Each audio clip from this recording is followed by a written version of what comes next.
철학에도 오신 여러분들, 저도 하나님의 은혜이고 여러분도 하나님의 은혜이고, 은혜가 서로 하나가 되어서 아름다운 은혜의 도가니를 이뤘으면 좋겠습니다. 오늘은 사도 요한에 대해서 제가 말씀을 드리려고 하는데요. 사도 요한이라고 하는 이름의 뜻은 여호와께서 사랑하는 자시라.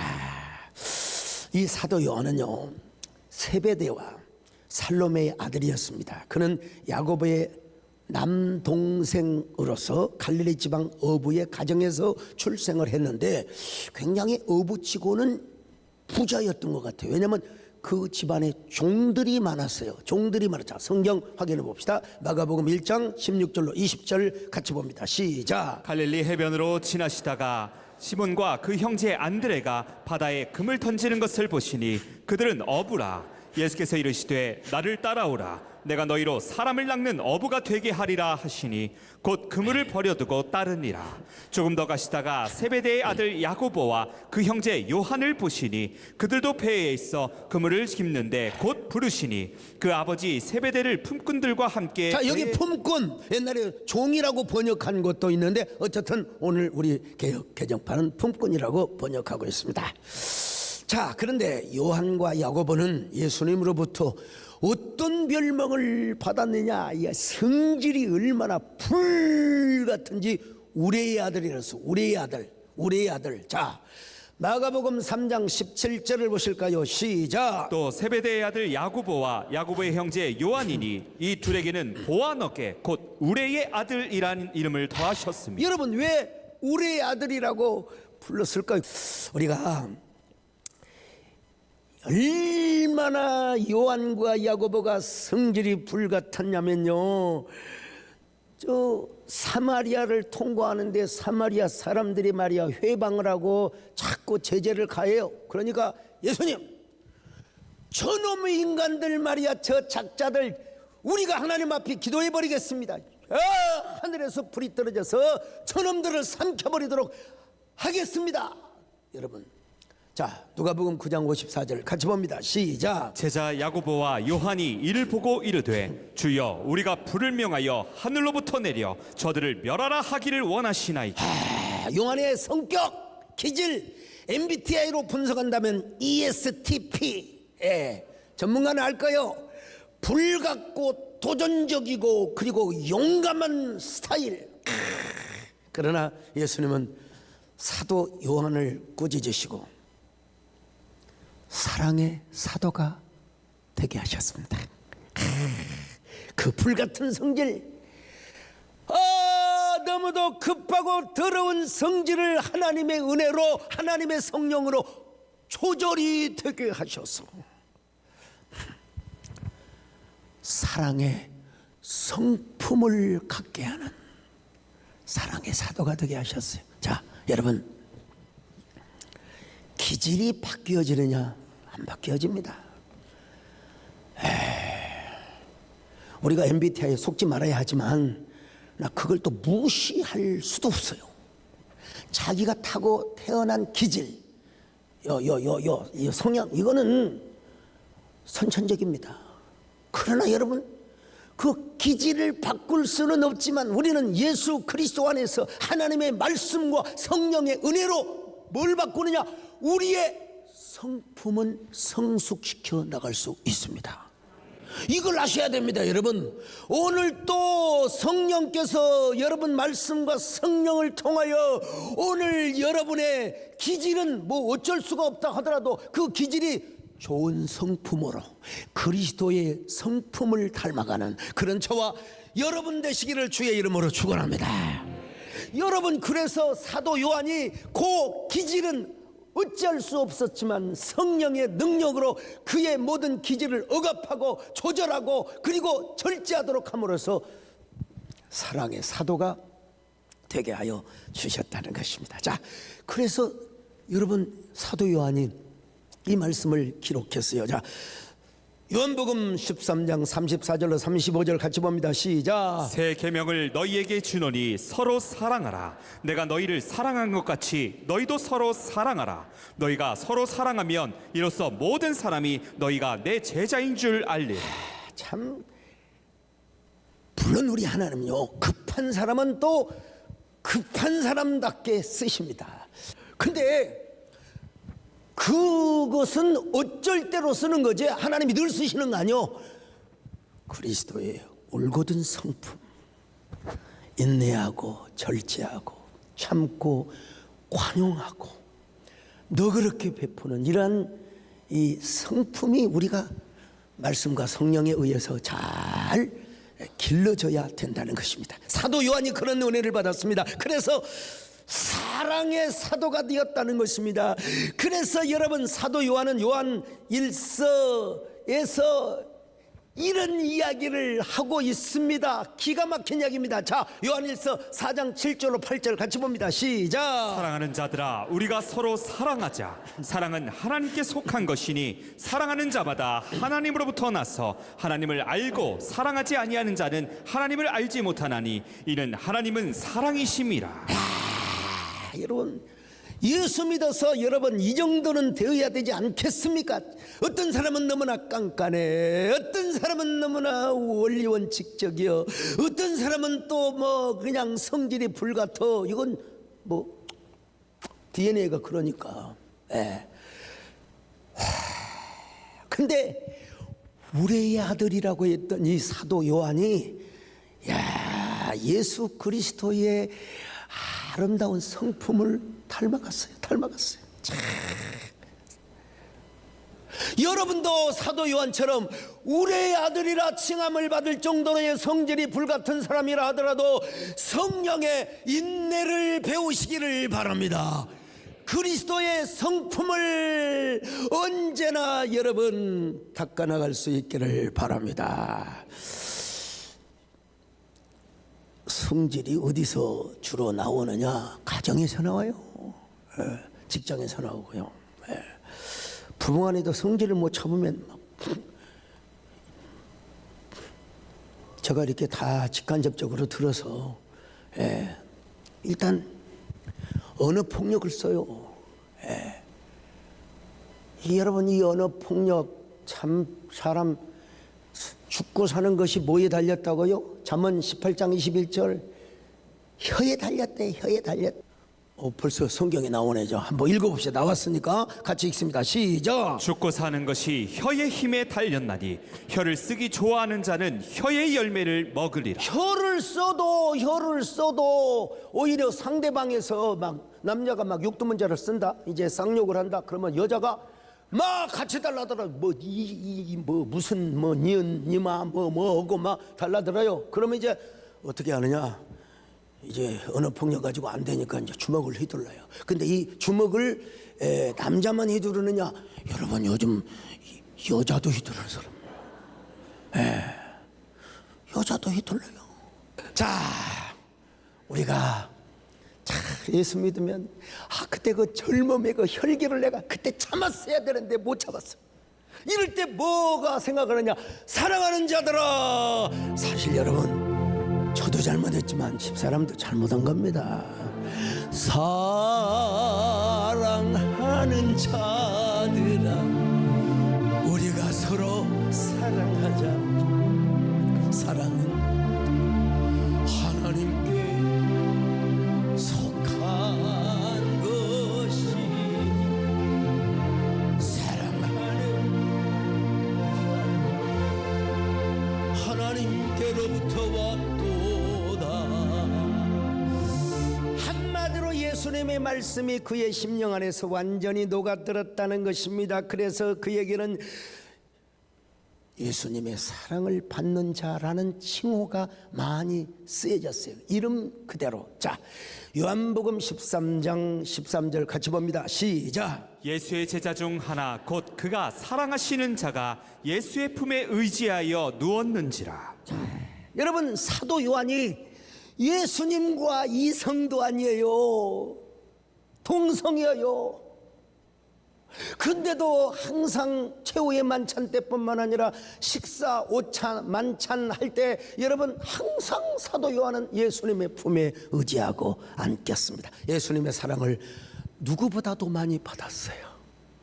베드로가 열정적이라고 하지만 예수님하고 조금 거리감이 있었어요. 예. 편한 얘기를 근데 요한은 언제든지 물어봤어요. 언제든지 누가 우리 아들이었는데 예수님의 말씀이 그 안에서 완전히 녹아 배어버리니까 그는 여러분 이렇게 사랑의 사도가 되었단 말입니다. 이거는 우리 예수님이 부활하신 후에도 마찬가지입니다. 만찬석에서 사도 요한이 예수님의 품에 탁 안겨 있어요. 자, 요한복음 21장 20절 같이 봅니다. 시작. 베드로가 돌이켜 예수께서 사랑하시는 그 제자가 따르는 것을 보니 그는 만찬석에서 예수의 품에 의지하여 주님을 파는 자가 누구이니까 묻던 자라. 근데 여러분 딱 주님 품에 안겨 있는데 이제 예수님께서 한 번은 이런 말씀을 하셨잖아요. 베드로가 순교할 것을 예언하셨어요. 순교할 걸 예언하셨어요. 자, 요한복음 21장 18절로 19절 같이 봅니다. 시작. 내가 진실로 진실로 내게 이르노니 내가 젊어서는 스스로 띠띠고 원하는 곳으로 다녔거니와 늙어서는 내 팔을 벌리리니 남이 내게 띠띠우고 원하지 아니하는 곳으로 데려가리라.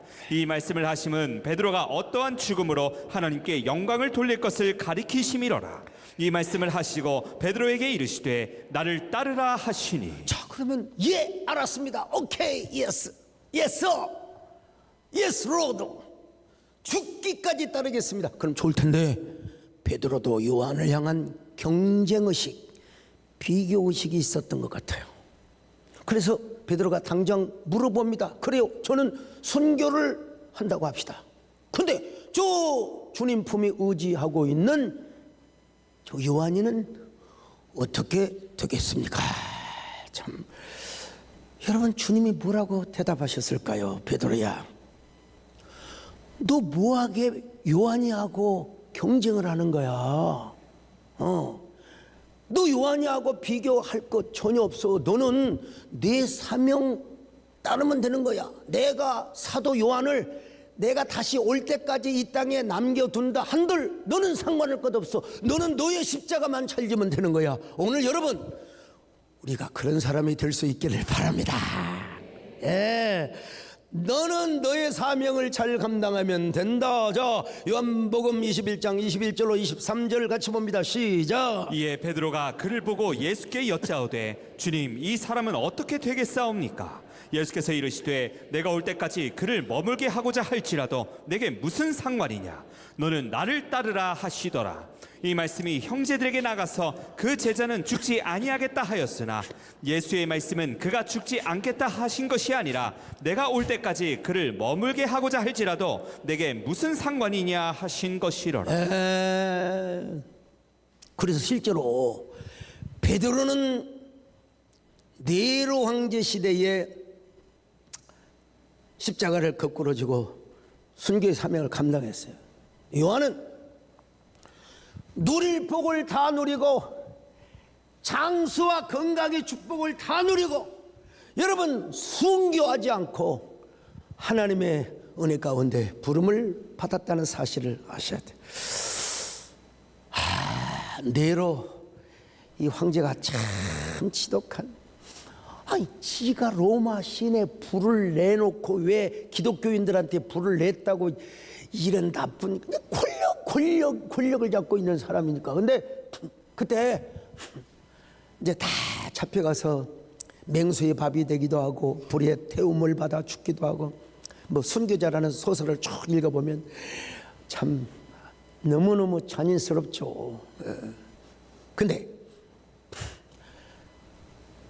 당시의 초대교인들이 뭐라고 하느냐?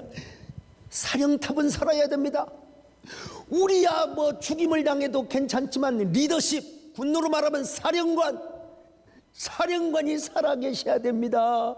그러니 어서 피하시옵소서. 베드로 뭐라고 해야 될까? 수사도여 통촉하시옵소서. 총독이여. 그러니까 베드로가 딱 듣다 보니까 조금 맞아, 내가 지휘 체계가 살아있어야지. 그리고 그 말이 딱 그냥 귀가 기울여서 로마 교회 시내 바깥으로 나가. 근데 그때 예수님이 나타나셨어요. 눈부신 환상의 모습으로 예수님이 로마를 향하여 걸어가고 계십니다. 그때 베드로가 뭐라고 말합니까? 쿠어바디스 도미네, 주여 어디로 가십니까? 주님이 말씀하시기를 네가 내 십자가를 져야 하는데 네가 내 십자가를 지지 않아서 내가 대신 너를 대신해서 십자가를 지러 간단다. 베드로가 아이고 하나님 알았습니다. 예수님 알았습니다. 제가 가서 죽겠나이다. 그리고 이제 가서 자수를 하는 거예요. 내가 베드로요, 나를 십자가에 못 박으시오. 그런데 나는 그냥 십자가에 못 박여 죽을 자격이 없소. 나는 우리 예수님 반대로 십자가를 거꾸로 해서 내 몸을 거꾸로 나를 죽여주시오. 이래서 베드로는 순교를 했습니다. 여러분, 베드로 입장에서 볼 때는 이거는 가장 극적인 순간이고 가장 찬란한 순간이고 가장 황홀한 순간입니다. 여러분, 오늘 우리는 우리가 받은 사명을 따라서 여러분 우리가 우리의 사명을 잘 감당할 수 있기를 바랍니다. 주님께서 십자가를 질 수 있냐고 물으신다면 우리는 of course, 당근이죠. 그렇게 고백하고 대답하시기를 축원합니다. 십자가를 질 수 있나 주가 물어보실 때 죽기까지 따르는 성도 대답하였다.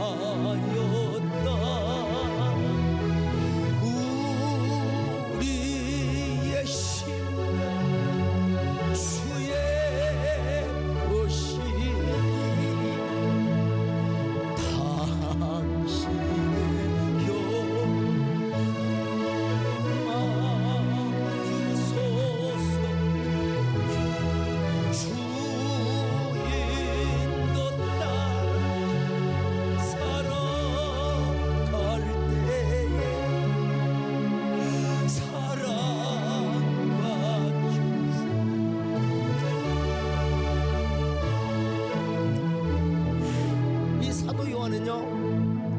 야고보와 함께 두 번째로 부르심을 받았습니다. 첫째 부르심의 그룹이 안드레와 베드로입니다.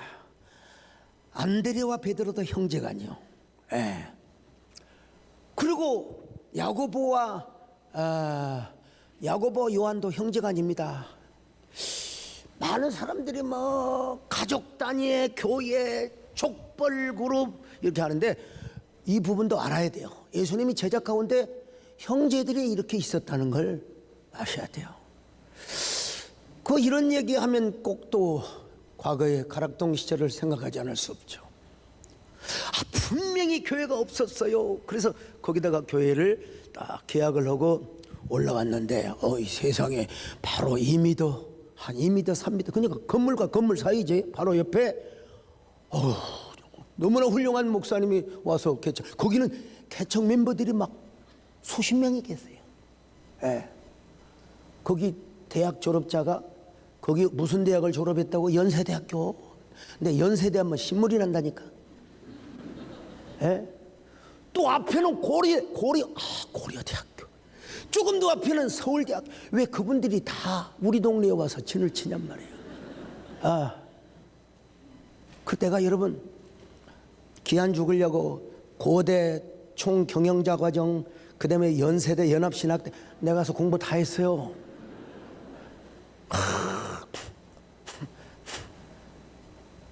근데 그 연세대를 졸업하신 목사님이 성씨가 신씨였어요. 근데 전부 다 그 교회는요, 전부 다 아이고 신집사님, 신권사님 전부 가족이야. 사촌 동생까지 저 당수까지 다 와가지고, 이야, 그거 너무 부럽더라고 보니까. 나는 누가 있어야지. 우리 아버지가 교회를 다니셔고, 나로 말하면 뭐라고 해야 되냐, 우리 교인들이 뭐라고, 아이고 서집사님 안녕하세요, 서근사님 안녕하세요, 서장. 근데 왜 이렇게 우리 소가들은 예수 믿는 사람이 또 없습니까? 참. 근데 어쨌든 이게 또 너무 지나쳐서도 안 돼요. 족벌이 있을 수 있고 가계와 형제가 있을 수 있지만 또 어느 날 야고보와 요한의 어머니가 또 이제 예수님 앞에 와서 또 치맛바람을 피웁니다. 예수님께 와가지고 뭐라고 말합니까? 예수님, 하나님 나라가 이르거든 보호자의 권세를 잡으시거든 내 아들 두 아들 누구요? 야고보와 요한을 하나는 좌쪽에 하나는 우쪽에, 우리로 말하면 좌정성 우정성의 자리를 주시옵소서. 예수님 폐하. 자, 성경 봅시다. 자, 마태복음 20장 20절로 21절 같이 봅니다. 시작. 그때에 세베대의 아들의 어머니가 그 아들들을 데리고 예수께 와서 절하며 무엇을 구하니 예수께서 이르시되 무엇을 원하느냐 이르되 나의 이 두 아들을 주의 나라에서 하나는 주의 우편에 하나는 주의 좌편에 앉게 명하소서. 이 일로 인해 막 제자들이 분노를 일으켰어요. 막 증오감, 격분을 일으켰어요. 자, 24절 같이 봅니다. 시작. 열제자가 듣고 그 두 형제에 대하여 분히 여기거늘. 여러분, 우리 예수님 뭐라고 말씀하십니까? 자, 또 이때 예수 그리스도의 성품을 또 배우는 거예요. 이방의 집권자들은 그들의 임으로 주관하고 그 고관들이 그들에게 권세를 보낸 줄 너희가 알거니와 너희 중에는 그렇지 않아야 하나니 너희 중에 누구든지 크고자 하는 자는 너희를 섬기는 자가 되어야 되고 너희 중에 누구든지 으뜸이 되고자 하는 자는 너희의 종이 되어야. 하나님 나라의 위대한 패러독스죠. 자, 마태복음 20장 25절로 27절 같이 봅니다. 시작. 예수께서 제자들을 불러다가 이르시되 이방인의 집권자들이 그들을 의미로 주관하고요 그 고관들이 그들에게 권세를 부리는 줄을 너희가 알거니와 너희 중에는 그렇지 않아야 하나니 너희 중에 누구든지 크고자 하는 자는 너희를 섬기는 자가 되고 너희 중에 누구든지 으뜸이 되고자 하는 자는 너희의 종이 되어야 하리. 크고자 하는 자는 섬기는 자가 되어야 할 것이며 으뜸이 되고자 하는 자는 여러분 종이 되시기를 축원합니다. 예. 근데 예수님이 십자가에 죽으실 때 모든 제자들은 다 도망갔어.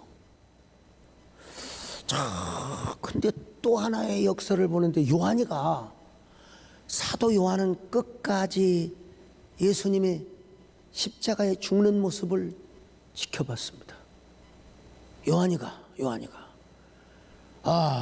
자, 요한복음 19장 26절 27절 보실까요? 시작. 예수께서 자기의 어머니와 사랑하시는 제자가 곁에 서 있는 것을 보시고 자기 어머니께 말씀하시되 여자여 보소서 아들이니이다 하시고 또 그 제자에게 이르시되 보라 내 어머니라 하신대 그때부터 그 제자가 자기 집에 모시니라. 자, 지금 무슨 말씀인 줄 아세요?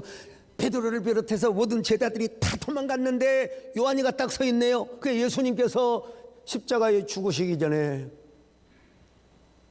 예수님도 신성을 가지셨지만 또 인간의 모습으로 오셨잖아요.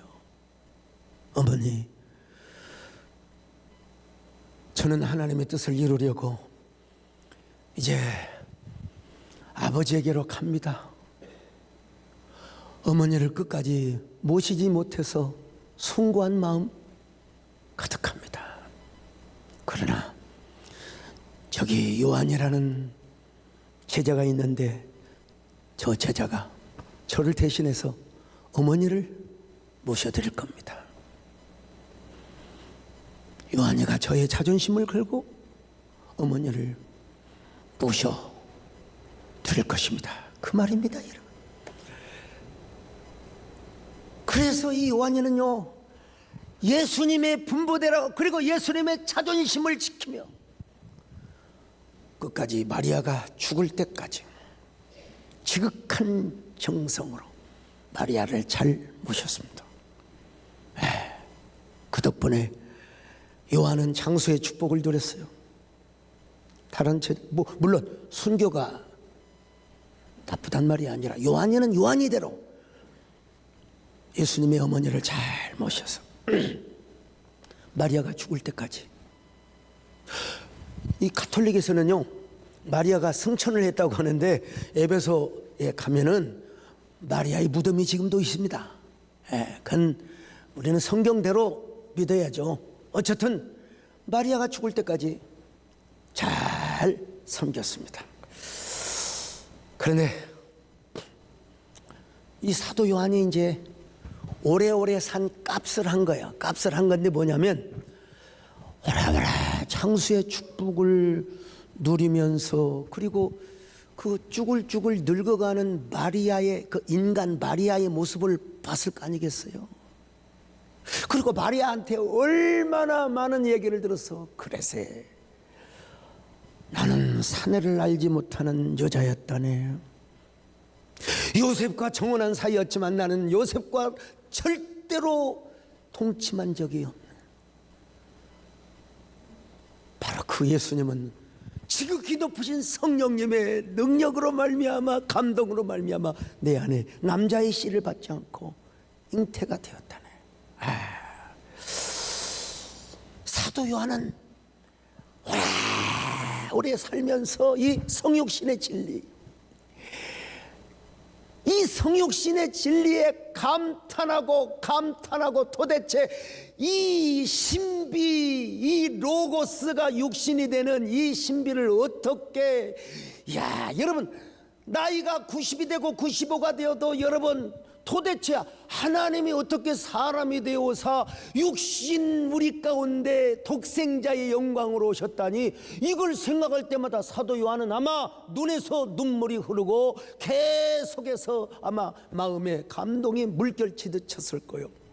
요한복음 1장 1절로 3절입니다. 시작. 태초에 말씀이 계시니라. 이 말씀이 하나님과 함께 계셨으니 이 말씀은 곧 하나님이시니라. 그가 태초에 하나님과 함께 계셨고 만물이 그로 말미암아 지은 바 되었으니 지은 것이 하나도 그가 없이는 된 것이 없느니라. 자, 요한복음 1장 14절도 봅니다. 시작. 말씀이 육신이 되어 우리 가운데 거하심에 우리가 그의 영광을 보니 아버지의 독생자의 영광이요 은혜와 진리가 충만하더라. 어떻게 하나님이 사람이 되어 오시다니, 어떻게 표현할 수 있는 그런 헬라 철학을 빌려서 로고스, 영원 절대자, 철학적 용어를 빌린다 하더라도 로고스밖에 없어요. 어떻게 로고스가 하나님이시고 하나님과 함께 하시고 그분이 창조자가 되시고 그분이 하나님이신데 이 땅에 사람으로 오시다. 여러분, 이거는 마태도 기록할 수 없었어요. 마가도 누가도. 사도 요한만이 마리아를 모시다가 그 예수님의 그 성육신, 인카네이션, 도성인신, 이걸 우리 설교 시간에서 기독론, 그리스도론이라고 공부했을 거예요. 기독론, 이 기독론적 진리와 표현을 사복음서에서 요한만 기록하였습니다. 어떻게 동정녀 마리아를 통하여 예수님이 나오실 수 있단 말인가? 이 신비에 빠져서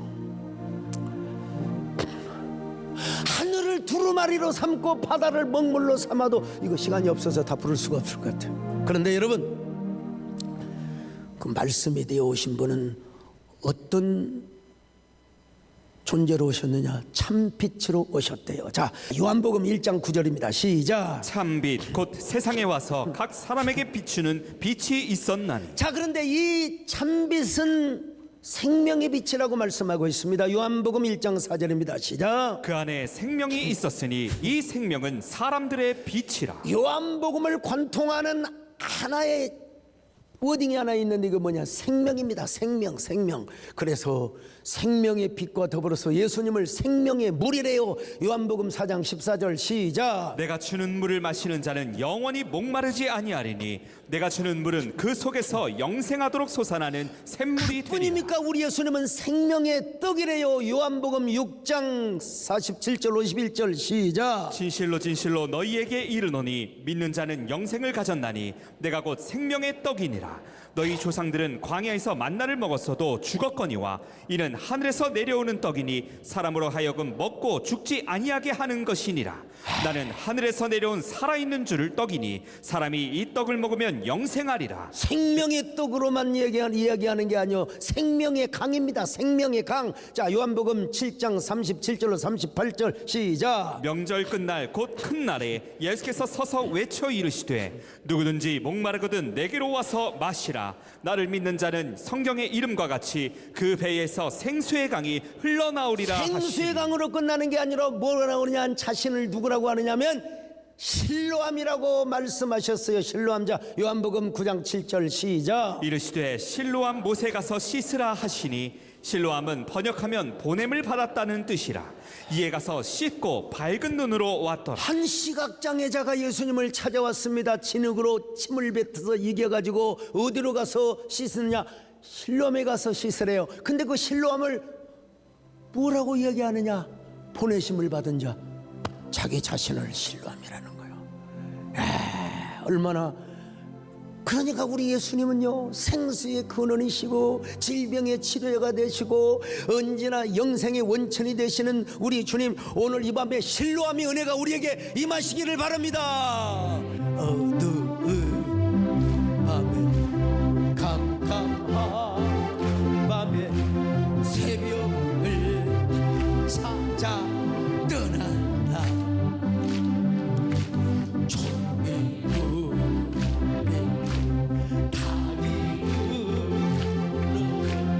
내 눈에는 오직 밤이었어. 오 주여, 오 주여, 당신께 항상 실로암 내게 주시고 나에게 영원한 이 꿈속에서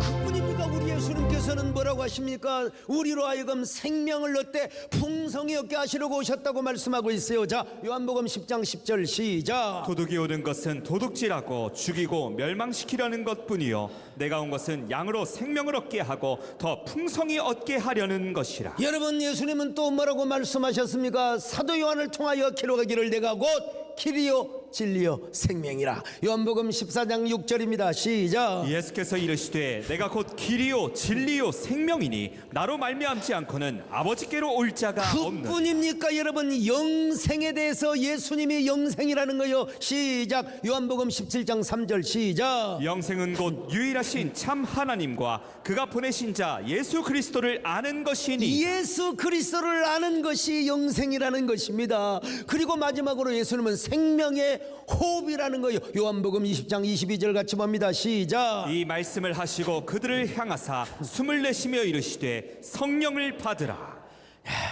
참, 우리 예수님 나무라면 딱 갖다 붙이면은 우리 예수님은 생명나무로 오셨다 이 말이에요. 자, 이런 사도 요한이 도미티아누스, 도미티안은 영어로는 도미티안, 라틴어로 유식한 말로 하면 도미티아누스, 황제 때 또 핍박이 와서 사도 요한이 잡혀갔어요. 이게 졸리는 사람 잘 들어야 돼요. 펄펄 끓는 기름 가마에 사도 요한을 던졌어. 그러면 어떻게 됩니까? 켄터치 프라이 치킨 기억나죠? 기름 가마에다가 던지니까, 저도 화상 입었는데 당연히 그럴 수밖에 없잖아. 그런데 사도 요한은 거기에서, 여러분, 전혀 프라이드 치킨이 안 됐어요. 프라이드 바디가 안 됐어요. 멀쩡하게 오 하나님 이 기름가마 가운데도 저를 이렇게 살려주셔서 하나님을 찬양하나이다. 여러분, 도미티아누스가 저 새끼 저 인간이 아니야. 그래서 사도 요한을 죽이지 않고 반모섬으로 보내. 그곳에서 7교회를 향하여 편지를 쓰고요. 계시록 1장 4절입니다. 시작. 요한은 아시아에 있는 7교회에 편지하노니 이제도 계시고 전에도 계셨고 장차 오실 이와 그의 보좌 앞에 있는 7 영과. 자, 근데요, 여기서 이제 진짜가 나올 수 있는데 거기 보니까 하나님의 어린 양이 봉인된 책이 나와요. 근데 어린 양이 인을 떼기 시작합니다. 인을 뗄 때마다 하늘에서는 구원의 영광, 이 땅에는 재앙이 임합니다. 그리고 이 7인은 7 나팔로 이어집니다. 하늘에서 7 천사가 나팔을 불 때 하늘에서는 구원의 노래가 펼쳐지고 땅에는 온갖 재앙과 심판이 임하게 됩니다. 그리고 7 나팔은 7 대접으로 이어집니다. 7 대접을 땅에 쏟을 때마다 하나님께는 영광이고 보좌에서는 찬양이요 땅에서는 온갖 심판과 가증한 징벌들이 내려집니다.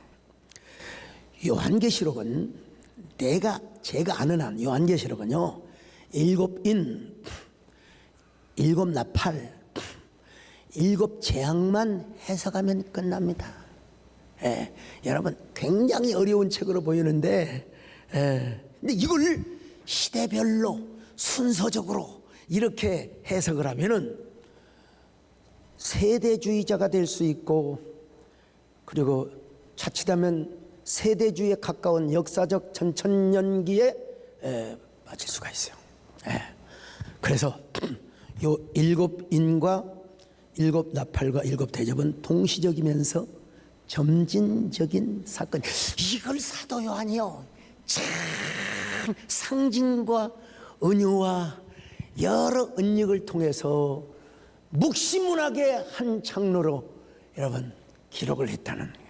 제가 한 15년 전에 요한계시록을 다 뗐어요. 철학에도 다 뗐어요. 다 뗐는데 하여간 인물 끝나면 요한계시록을 아주 재미있게, 아주 쉽게, 아주 하품하는 사람 전혀 없게요. 그리고 나서 이제 뭘 보여줍니까? 새하늘과 새 땅의 모습을 보여줍니다. 자, 계시록 21장 1절로 2절 시작. 또 내가 새 하늘과 새 땅을 보니 처음 하늘과 처음 땅이 없어졌고 바다도 다시 있지 않더라. 또 내가 봄에 거룩한 성 새 예루살렘이 하나님께로부터 하늘에서 내려오니 그 준비한 것이 신부가 남편을 위하여 단장한 것 같더라. 사도 요한은요 예수님의 어머니를 모신다고 장가도 안 갔어. 평생 호레베로 살았어. 근데 평생 목회를 하면서 하나님 일을 하면서 결혼식도 가봤을 것이고, 우리말로 말하면 결혼 주례도 했을지도 모르고, 평생 혼자 산 남자가 결혼을 하면 남자는 얼마나, 여자는 얼마나 가슴이 부풀까. 지내놓고 보니까 별 볼 일 없는 것처럼 보이지만 결혼을 하지 못한 사람에게는 그것이 호기심이고 궁금하고 그것이 아주 수수께끼 같은 퍼즐이야. 근데 여러분, 사도 요한이 환상을 보려고 해서 본 게 아니라 하나님께서 천국의 모습을 보여주는데, 새 예루살렘 성의 모습을 보여주는데, 신랑을 위하여 신부가 곱게 단장한 모습으로, 이건 진짜 요한에게 있어서 환상의 보물섬의 내러티브입니다. 그 아름다운 동산, 분명히 동산이었는데 천국이 딱 임하는 걸 보니까 새 신부가 신랑을 위하여 단장하는 모습. 여러분, 요한이 반모섭에 저 일출의 모습을 안 받겠습니까? 석양의 모습을 안 받겠습니까? 에베소의 이즈미르 항구에서 쫙 그 아름다운 파도의 모습, 별 모습을 다 봤겠죠? 90이 넘도록 살면서. 로마의 콜레세움 말 것 없이 여러분 박스 로마나의 모든 아름다운 전차부대 다 봤겠지. 근데 요한에게 있어서 가장 아름다운 모습은 바로 그 모습이었어요. 그래서 우리는 천국을 바라볼 때마다, 천국을 생각할 때마다 이런 노래를 안 부를 수가 없어. 아름다운 동산인데 동시에 아름다운 신부가 내려와. 이것이 누구야? 맞춤형, 사도 요한에게 맞춤형 천국을 보여주는 거예요. 우리는 이 얼마나 감사한지 알 수 없어요. 자, 한번 노래합시다. 아름답다 저 동산,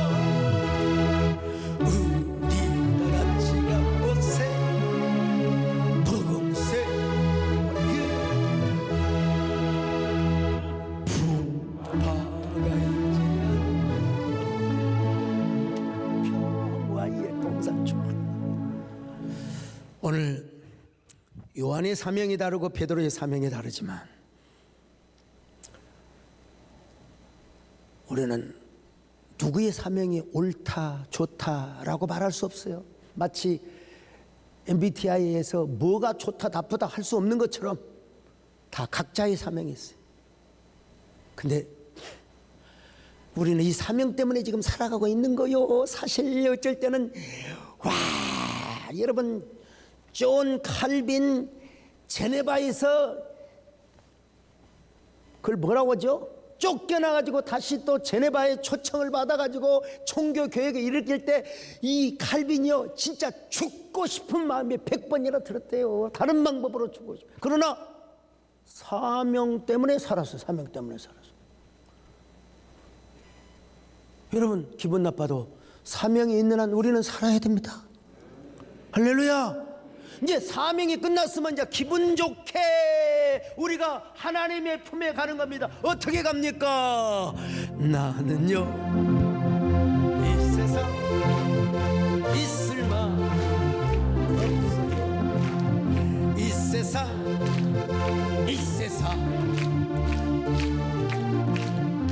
제가 틀렸어요? 다시 오실 때 천사들은 하늘에서 날려라고 나는요 이 세상 있지 마. 보니까 지금 천국 갈 마음 하나도 없어요. 왜? 사명이 가득하시니까. 여러분, 사명이, 기도의 사명이 있는 한 살아야죠. 그러나 끝나는 날은 기분 좋게 다시 한번 합니다. 나는요 이 땅에 있을 만 없어요. 이 세상 나의 집 우리 그저 머지 않아 탑시 천사들은 하늘에서 날려라. 나는요 이 땅에 있을 주여 부릅니다. 주여. 요한과 같은 이 보안하게 우리의 아들, 이런 요한도 이렇게 오래까지 살면서 하나님 앞에 쓰임받았습니다. 하나님, 내가 요한처럼 우리도 쓰임받게 하여 주옵소서. 우리의 기질이 예수님의 거룩한 성품으로 성숙되게 하여 주시옵소서. 그래서 멋지게 쓰임받게 하여 주시옵소서. 주여 부르고 기도하시다가 돌아가십니다. 주여.